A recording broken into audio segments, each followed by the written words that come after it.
Mga palitan nag-iisang boy, pero Boyboy. Yeah! Sorry. Right? New day, new topic, new life. New life. So, ayun guys. So, we have another new topic to discuss. And this topic is, of course, especially to our parents. Diba? So, let's talk about steps to more effective parenting. So, to all our parents out there, so this is for you guys. So, raising kids is one of the toughest and most fulfilling jobs in the world, and the one for which you might feel the least prepared. Diba? So, number one step to more effective parenting is number one, boost your child's self-esteem. Kids start developing their sense of self as babies when they see themselves through their parents' eyes. Your tone of voice, your body language, and your every expression are absorbed by your kids. Your words and actions as a parent affect their developing self-esteem more than anything else. Praising accomplishments, however small, will make them feel proud. Letting kids do things independently will make them feel capable and strong. By contrast, belittling comments or comparing a child unfavorably with another will make kids feel worthless. Avoid making loaded statements or using words as weapons. Comments like "what a stupid thing to do" or "you act like a baby than your little brother" cause damage just as physical blows do. Choose your words carefully and be compassionate.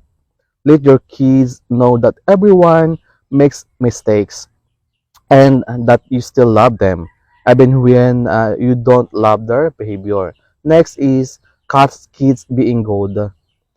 Have you ever stopped to think about how many times you react negatively to your kids in given day?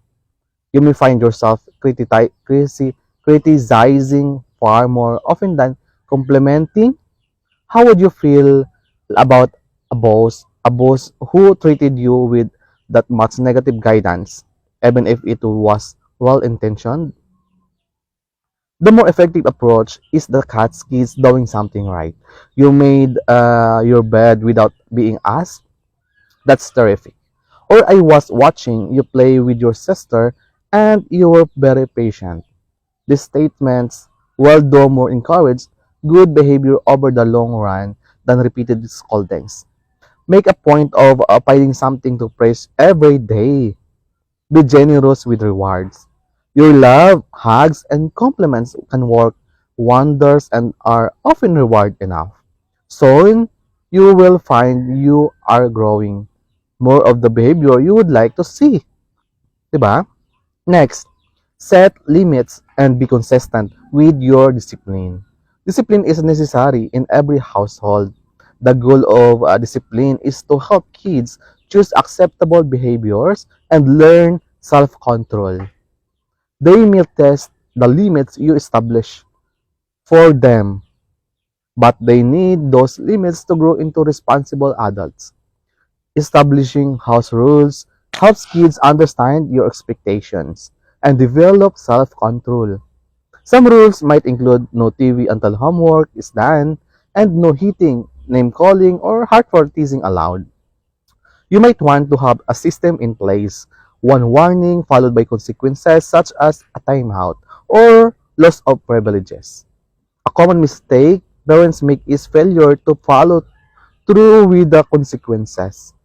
You can't discipline kids for talking back one day and ignore it the next.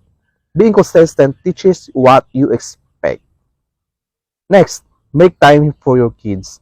So you need to make time for your kids. By the way, I'm so sorry for the hair.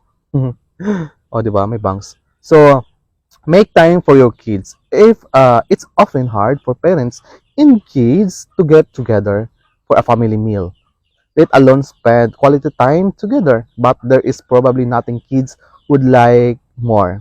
Get up 10 minutes earlier in the morning so you can eat breakfast with your child or leave the dishes in the sink and take a walk after dinner.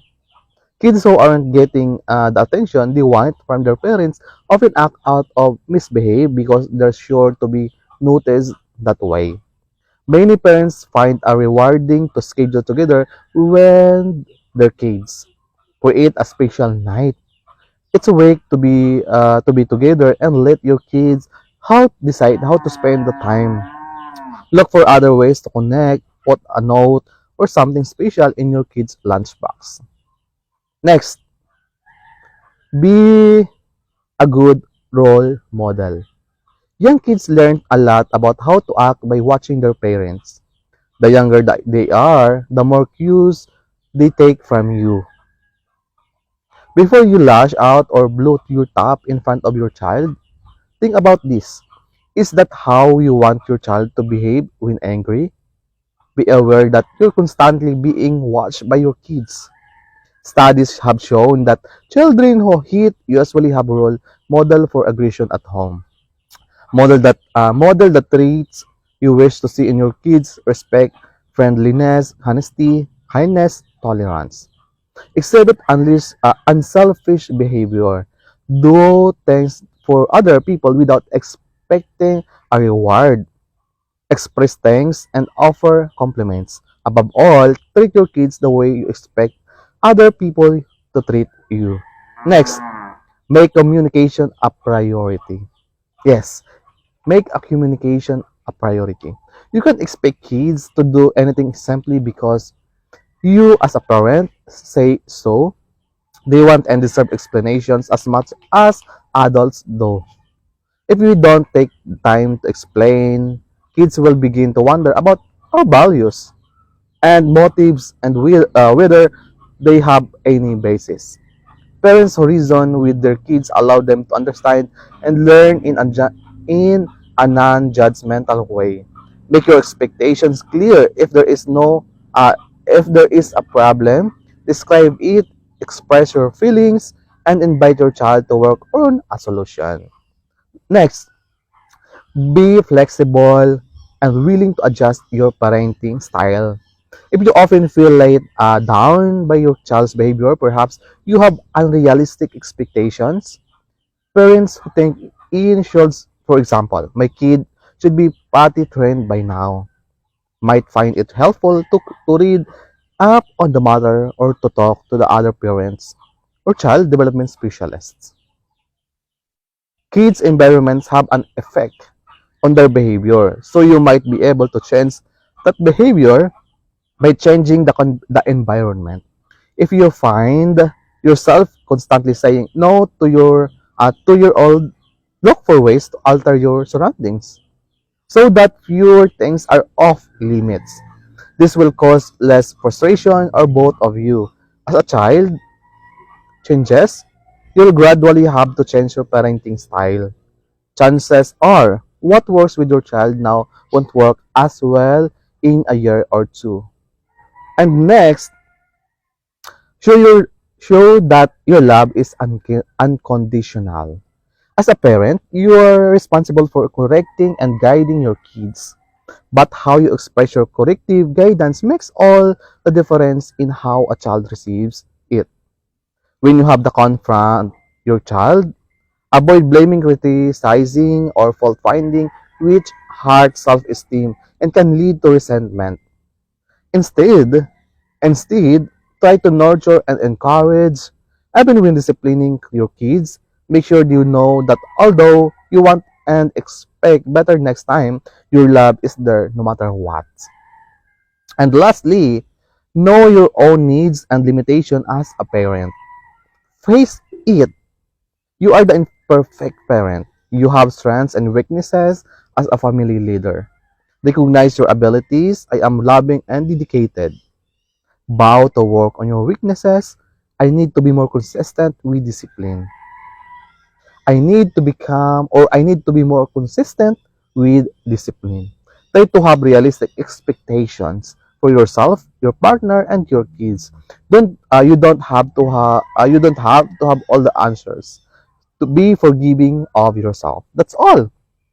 That's our topic for today. That's our topic for today's video, steps to more effective parenting. Thank you so much everyone for joining us today. Bye bye. See you again for the next vlog.